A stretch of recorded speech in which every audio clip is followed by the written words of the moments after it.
Welcome to Orange County Power Players, where we spotlight the personal, professional, and financial success stories of OC's top leaders. Here's your host, Danny Flores. Welcome back to OC Power Players, where I interview some of the most successful people in Orange County. Today's honored guest is Joe Tomasello, zooming in from Irvine. Joe is the SVP of Sales at Champions Funding. He's been in the real estate finance industry for 9 years, started in sales and worked his way up the chain over the years. He now manages a very talented team of 30 for the top non-QM lender in the country.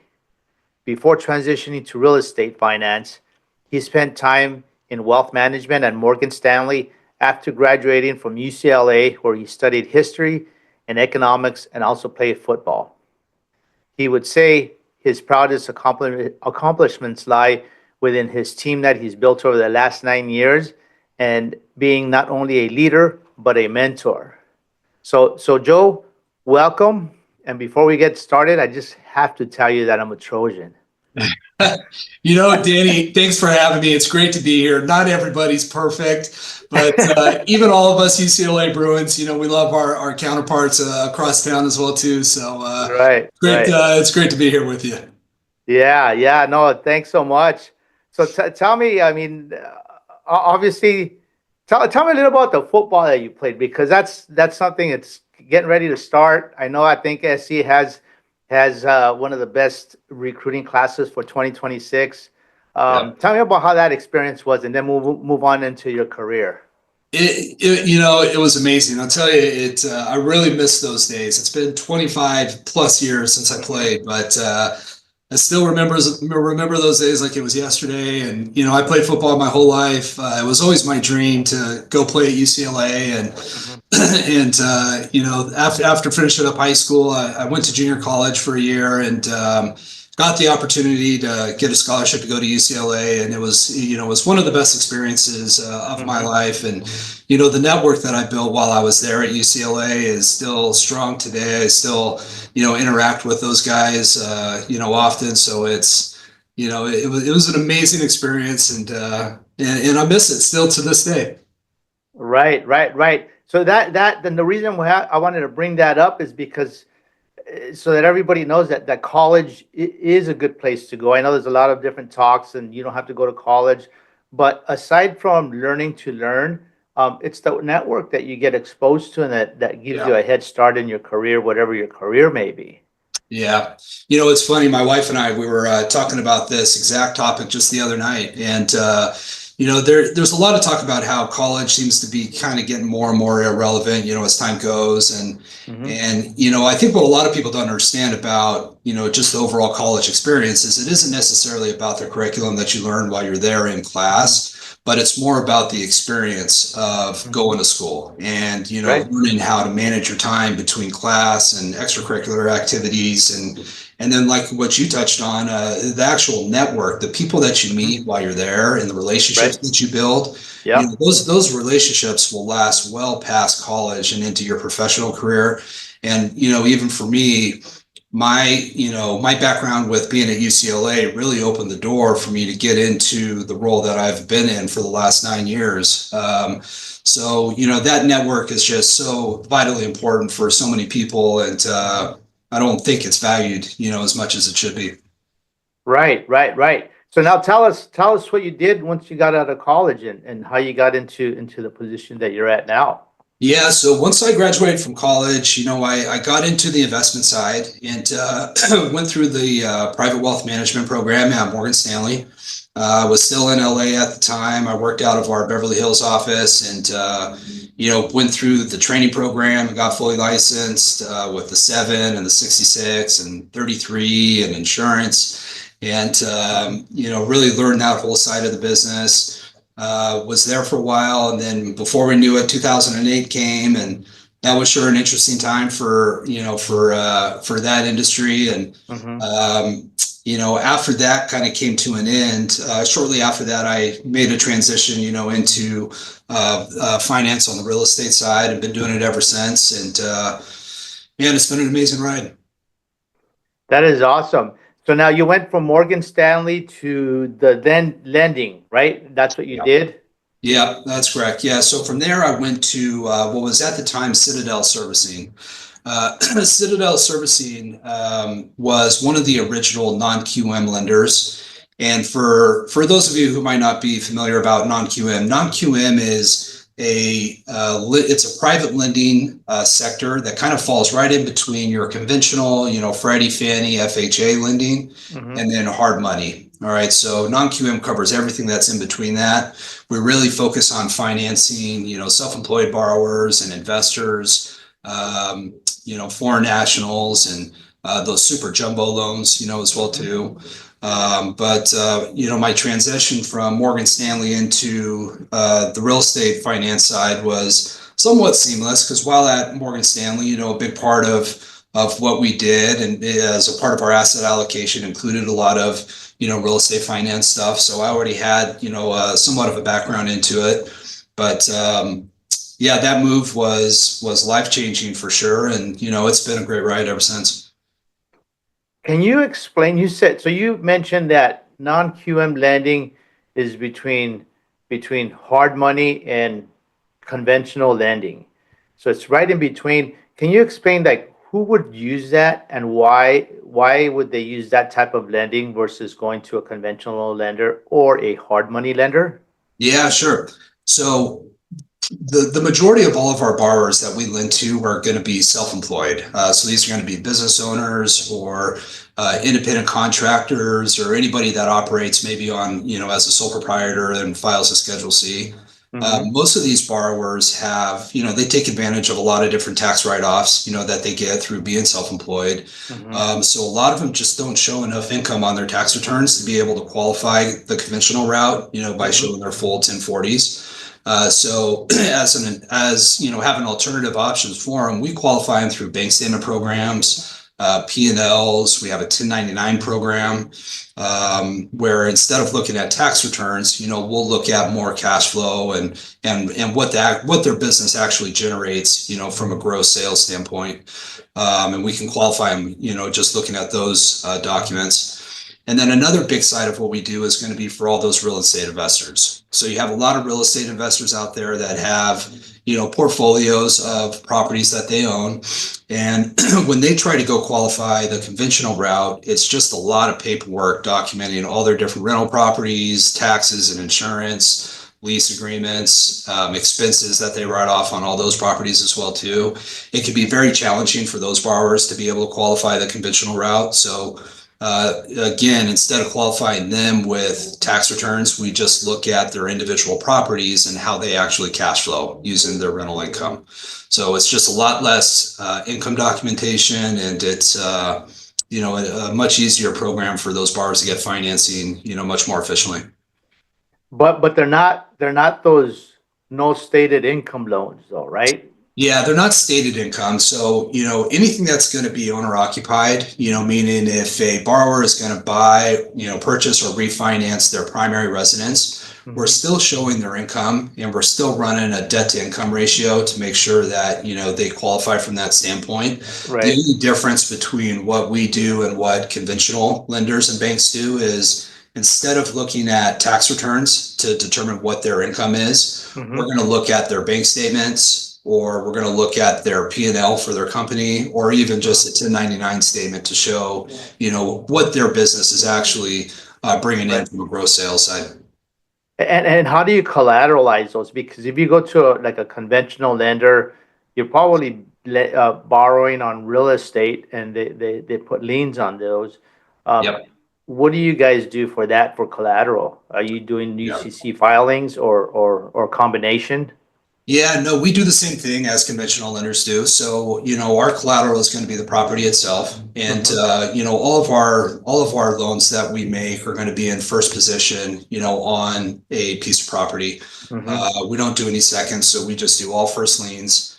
And, the value of the property in relation to how much we're lending, if your LTV is a big part of what we do as well too. Our average LTV typically falls around 65 to 70%, on the bulk of our pools that we lend on. But yeah, we're first position on all those individual deals. Now, are you guys direct lenders? Do you sell the loan after, or do you hold it? How does that work for you guys? Yeah, so we are a direct lender. So we handle everything in-house as far as originating the loan. Now, when I say originating, we are primarily a wholesale company. So we work with mortgage brokers, all across the country. Okay. And mortgage brokers will broker, their clients over to us. So we'll originate those loans, with our broker partners. We underwrite them. We handle disclosures. We handle the appraisal process. And then we also handle, the whole funding side of it on the back end as well too.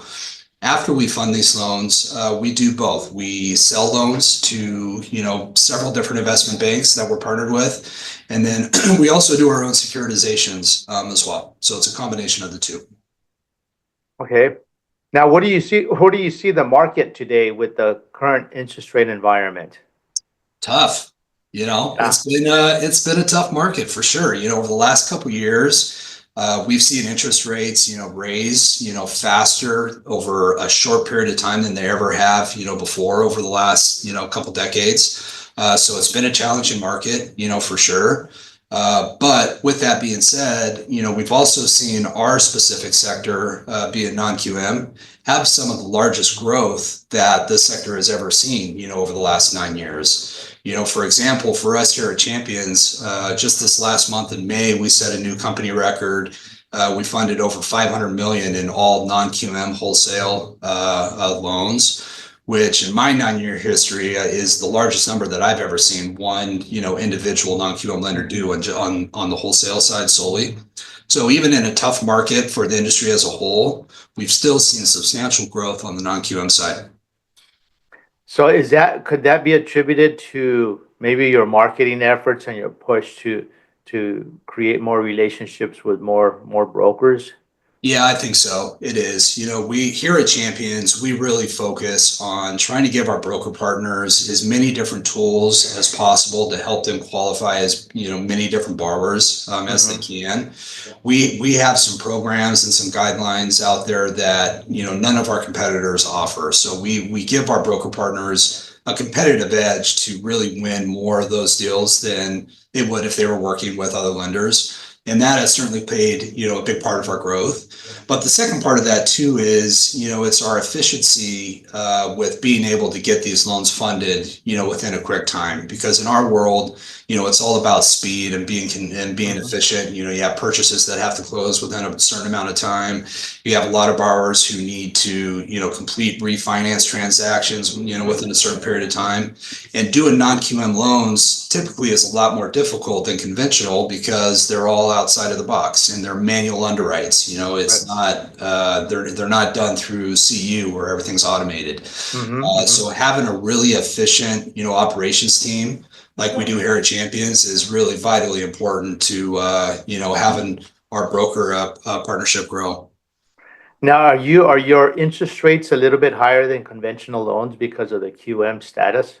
Yeah, they are. So in the lending space, you'll typically see conventional lending will have the lowest and best possible rates because these are your, quote unquote, A paper or prime type borrowers.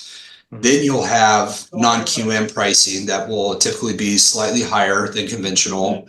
And then behind us, we'll have hard money pricing that will be, higher than what we offer on our side with more shorter terms. So we kind of fall right in the middle on the pricing terms. But what's nice about the non-QM side, specifically if you compare it to hard money, all of our loans are on 30-year terms, and they typically come all on, 30-year fixed mortgages. So you don't have any short 2-year balloon payment type of terms. And we usually don't charge any discount points up front in order to get our loans. So although interest rates might be slightly higher than conventional, they're still relatively, affordable, and it gives you long-term 30-year terms. But you guys are wholesaling though, right? You guys are not direct lending? We are a direct lender from the sense that we get the funds. We have our own warehouse lines, so we do all the funding internally. But on the wholesale side, we work with mortgage brokers as opposed to the borrower direct. So So there is a point charged to the end client because the mortgage broker is probably going to charge that 1 point or so. Yeah. So the mortgage broker will charge, whatever they're going to charge for their services. And then for us on our side, we typically, and it always depends on the program, of course, and the terms of the loan. But on most of our programs, we don't charge any points upfront to the borrower for the loan. So now you mentioned warehouse lines, and that's where your funding comes from. Can you explain a little bit the mechanics behind that so anybody who's listening understands what warehouse lines are and how you utilize them to do the loans? Yeah, sure. So on the lending side, direct lenders, like ourselves, we're going to be utilizing different warehouse line partners to actually provide the funds to fund these loans. So when we fund an individual loan, we'll pull from one of those warehouse lines. And then after we fund that loan and after we either sell it or securitize it, it'll free up that liquidity for that warehouse in order for us to keep, funding additional loans behind that. Right. So to kind of expand on that, it would almost mean kind of like a revolving line of credit, I guess, in the sense where you possibly have like a warehouse line of say $10 million. Yep. And then you're coming in, you're taking out to lend out, and then you're kind of replacing. Yeah, exactly right. Yeah. So once we pull on that 10 million and we lend it out, then we're going to go and we're going to take those $10 million worth of loans and we're going to sell them off. And once we sell them off, that frees up the liquidity on the warehouse line to do another 10 million right behind it. Right. Now, how do you guys make money? You guys don't charge a point. Is when you sell them off, do you sell them at a I don't want to say a discount, but the opposite? Yeah. No, we sell them at a premium, so after we fund our loans, we typically bundle them all up into a pool, and then we'll sell those pools to several different investment banks that we're partnered with. And, depending on how that pool trades, the premium that we make on that sale is where we make our money on our side. Now, how long does it take for you guys to, I guess, get the bulk ready to sell from the time you basically start it till you say, okay, we have enough to be able to go sell? Because I don't think the investment bankers want to buy a $500,000 group. It's probably too small. Yeah, you're exactly right. And surprisingly, it doesn't take very long. It's about 2 weeks. So once we fund a loan, that loan will be sold typically around 2 weeks later. Now we do, as of right now, we're funding around 500 million a month, in all just non-QM wholesale paper. And so the pools that we sell, they'll range anywhere from a couple $100 million, up to 300-400 million. But the amount that we're funding on a monthly basis just kind of continually refills that pipeline. So, when we sell, call it a $350 million pool, we'll have another, $350 million pool ready to go, 2 to 4 weeks later. Wow. That's very fast, actually, being able to move it that fast and securitizing them that quick. Wow. It's an amazing process. It really is. It takes a really, really efficient team, especially on our capital market side, to not only, get these pools ready to be traded, but, the bigger these pools are, the more that goes into it as well, too. So, we're a growing company for sure. We've probably doubled in size, over the last 6 to 8 months. Doubled in 6 to 8 months? Yeah, wow. And a lot of that is, it's not only on the sales side bringing in these loans, but it's also on the operation side. Just being able to process these loans to get them funded, and then also getting them ready to get packaged up to be sold and delivered on the back end as well too. How many offices do you guys have? So we have our corporate headquarters is in Gilbert, Arizona. And then I run our sales office here in Irvine. Here in Irvine, we have 5 different sales teams that work out of this office here. And then we also have some of our ops team members, come in and utilize this office here as well. And then outside of that, the rest of our employees company-wide are remote all over the country. Wow. So that means you almost have to have like a full-time HR team hiring, right? Because you're doubling in less than a year. Yeah. That means your staff has to be growing as well. Yeah, I tell you, we have one of the best HR teams in the business, and we have one of the best recruiting teams in the business as well too. And it really goes from being able to recruit the top talent, not only in sales but also operations. And people in our industry have really seen what Champions has been able to accomplish, over the last 2 years. The growth this company has seen has been really spectacular. So a lot of the top talent out there has been recognizing it and seeing what we've been doing, some of the products that we offer, and some of the different programs that we have available for our broker partners. And then, like I touched on earlier, it's really that the relationships that we build with our broker partners based on how we're able to process their loans, efficiently and give phenomenal service is really a huge selling point and makes it really appealing for, a lot of that top talent out there that wants to join. Wow, that's awesome. That's great. That's a great place to be at. I bet you it's exciting to be part of that growth. It is, yeah. It's been an amazing ride, and it's great to be a part of an amazing team. I had that my whole life playing football. I had that when I was at UCLA, and to have that same type of feeling here at Champions with that team atmosphere and that team feeling on how we operate is special to be a part of. That's awesome. Congratulations on that for doing so well. Yeah, appreciate it. Now, as we wrap up, what does the next 6 to 12 months look like for you? What's exciting in the works? Well, a lot going on in the market. Like we talked about a little before, it's been a real challenging market for the last couple of years as we've seen interest rates jump up. So I think as you look forward over into the next couple of years, our industry is hopeful that interest rates will start to come back down, a little bit, slowly but surely. So, hopefully we see that come into fruition, and with that happening, we'll see a lot more growth, so it's going to be continuing to grow the company. Our vision here at Champions is we're doing around 500 million a month. We want to be doing $1 billion a month. So that's our target and our goal. We want to get there as fast as possible. So, we're in full growth mode, and, we're going to continue to look for the top talent out there to join us and join the ride and the journey to grow this network with our broker partners. Wow. Well, thanks so much for sharing your insights and your growth story, which is super exciting. Now, if somebody's listening to us and they'd like to get a hold of you, how can they do that? Yeah, so they can certainly email me, through my Champions email here, which I'll provide. We can maybe put it up on the screen, but it's joe.tomasello, which is TOMASELLO @champstpo.com. And of course, anybody is free to call me anytime as well. My cell phone is 559-352-5156. Very good. Very good, Joe. Well, thanks so much for coming on and sharing your story. And to our audience, please go to ocpowerplayers.com and follow us on your favorite channel. Thank you, Awesome. Joe. Yeah, thanks, Danny, for having me. Absolutely. Thanks for listening to Orange County Power Players. Want to share your success story? Apply to be a guest at ocpowerplayers.com/guest.